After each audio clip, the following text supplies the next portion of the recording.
Have you ever made something and then been like, oh, I made that? Well, this boxed pouch is just that. This is your first time here. My name's Matthew of Mixed Domestic. My pronouns are they, them. This is an inclusive sewing and crafting brand and community. So if that sounds pretty cool to you, then make sure to subscribe to my channel and then hit that little bell to get notified whenever I do new videos. Yeah, a boxed pouch. I have a tutorial already on my YouTube about it.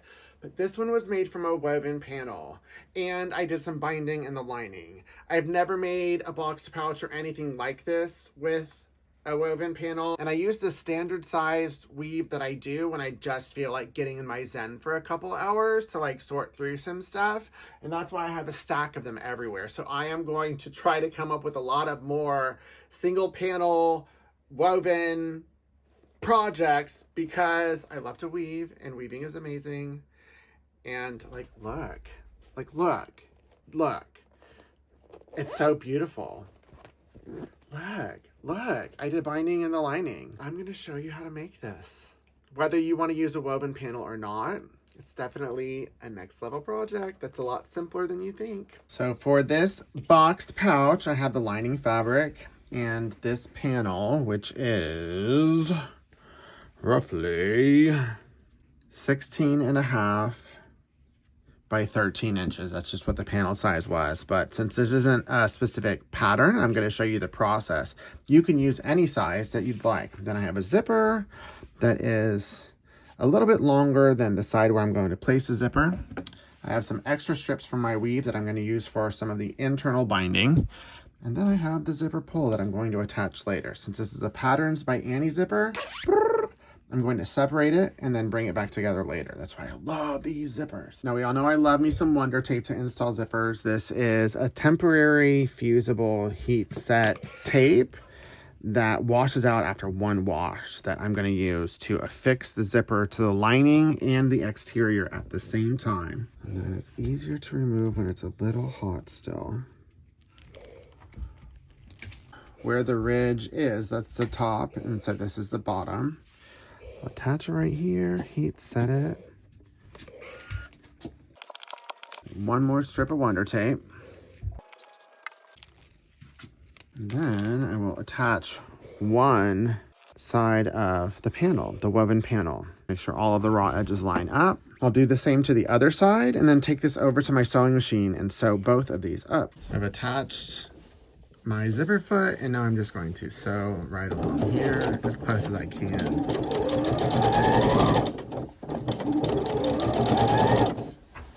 To the foot. Ta-da. Now I'll do the other side.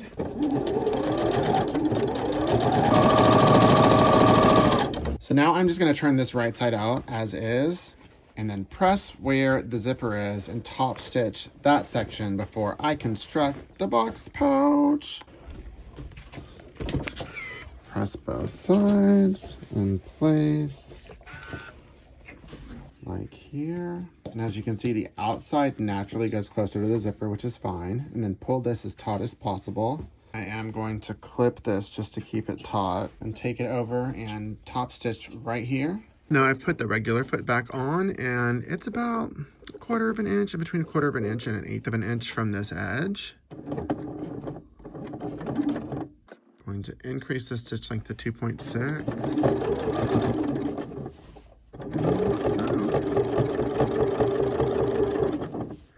As you can see, I'm lining this up right here on the foot. I usually find a place on the foot to line things up, like so.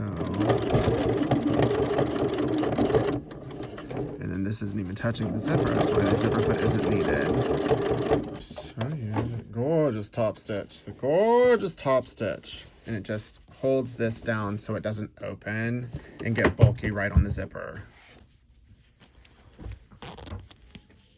Now that I've attached the zipper pull, which if you have a zipper like this with the zipper pull, then you would have to stitch this a little differently. And it might be a little challenging to do the top stitch. That's why I like the separating zippers. I'm going to turn it inside out. The lining side is out, like so. And then I'm going to fold it with the zipper on one side and press it to find the center line. And then align where the zipper is to that center line. on both sides. Then I took the 2 extra strips that were folded towards the back and sewed them together with a top stitch that I'm going to insert as a little hanger tab on this side. So I will put it right in here and then clip it in place, centering it on the zipper, just for some extra like ooh la la, and then in case you wanted to hang it on something. Ta-da, ta-da! And now I'm going to take this over to my sewing machine and sew right here at a 1/4 inch seam allowance, closing both of these before I box up this shape. Sew this, back stitch.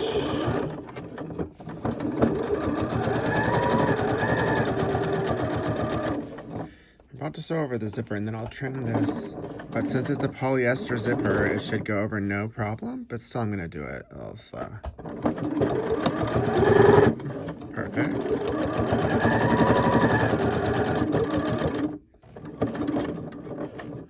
Back stitch. Just to keep it in place so we trim it. The other side with the tab.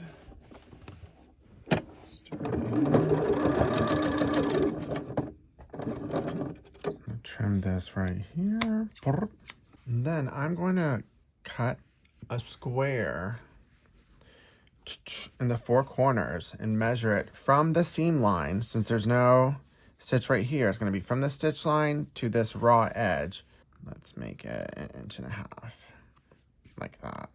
This is where you can determine what you want. If you want it to be like for a pencil pouch, so maybe you want it super shallow. If you want it to carry something specific, you can make it wider.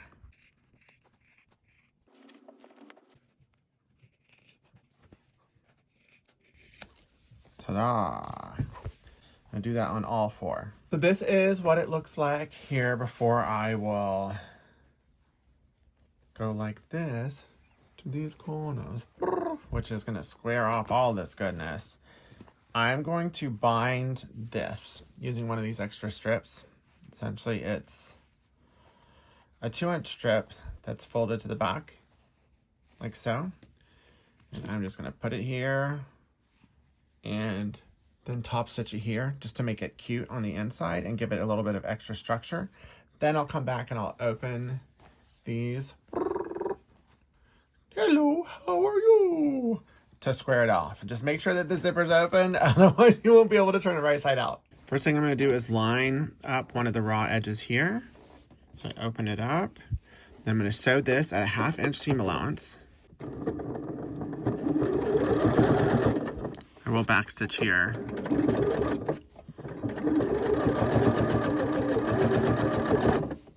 Since I'm going over the zipper part, there's a lot of layers here. This might be the perfect time to switch to a denim needle, if you have it. That'll make sure to get through all the layers.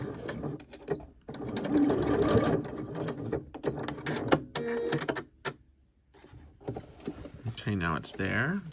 And then I'll take this, flip it over, bring it over here, and then put this right here.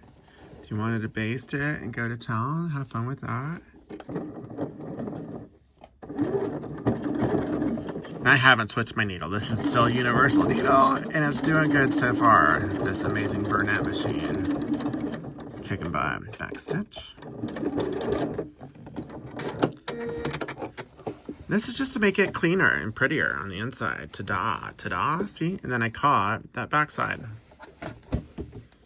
Now I'll go ahead and do the other side. Now we have the binding on, and it's time to open these. So it's a square, right? And you open it, pull on where the corners of that square were, and it will flatten this, just like so. And that's how you square off anything. And then this, where that binding is gonna press down away from the zipper.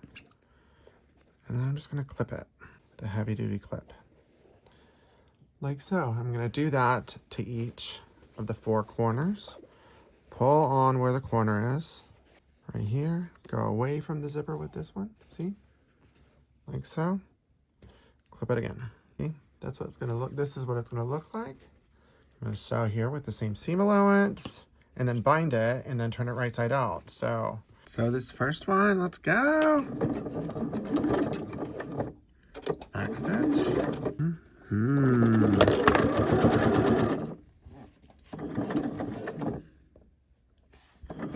This is so many layers. Let's see how the universal needle does. Oh, yeah. No need to rush it. Oh, it made it. It made it. Okay, cool.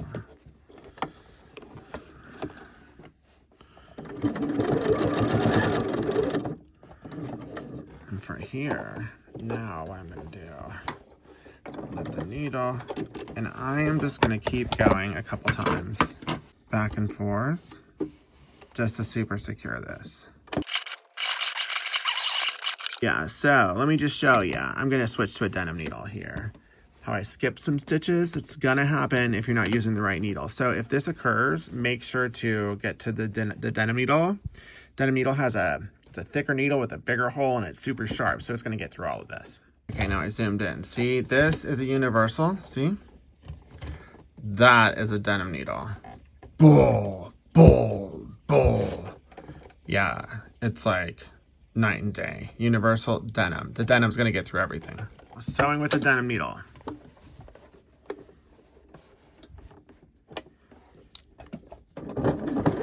Oh my gosh, it's like butter.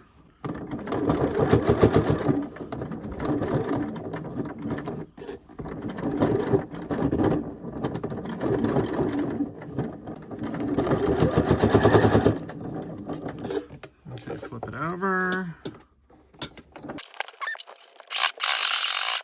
So here I'm going to take this and fold this over, I don't know, about a 1/2 inch, 1/4 inch, just an estimate. And then I'm going to place this right here on the edge, right, to where maybe there's a little bit of overhang, but not really. Then I'm going to stitch this with the same seam allowance in place. It's just a leftover strip. I haven't pre-trimmed it. I'm going to trim it after. Like so.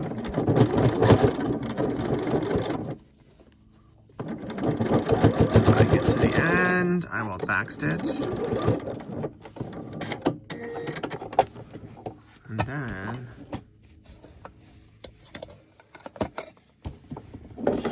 right here, I will leave, I don't know, about a 1/2 inch. Right here. Fold this over to get in here, and then I'll fold it over. But I'm gonna press this off camera, bring it, fold it over, and then treat it like I did the other one. As you can see right here, I'm just gonna fold this over, and it's the lining, so like, I'm not stressing about it. But if you want this to be precise too, then definitely you can base it. Right here, I'm just gonna edge stitch this. Back stitch.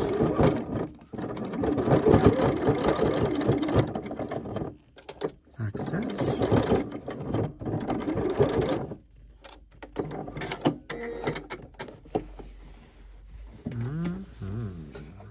All that's left is turning this beautiful, beautiful bag. I mean, look, the binding.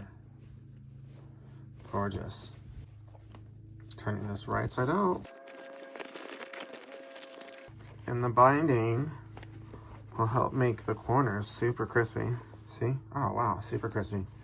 It's like automatically crispy. Like crispy, crisp-tastic. Look at crisp-tastic. And that's a weave we're talking about right here. Oh my God, I've never made a woven box pouch. Like, ta-da. Oh my gosh, y'all. Oh, it doesn't get cuter than this. Sorry. Sorry. Nah, sorry. Little tabby thingy. Yeah, this is a winner chicken dinner. Like, I'm impressed with this. And I've made some pretty next level stuff.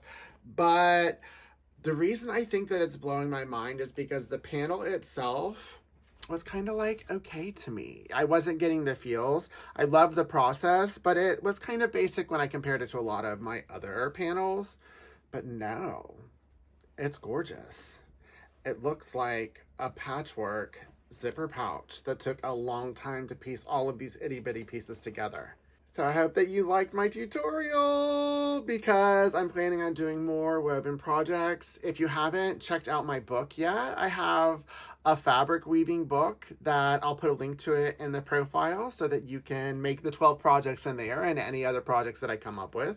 You can get it in my shop, and if you have a shop yourself, you can carry it. So until next time, happy sewing.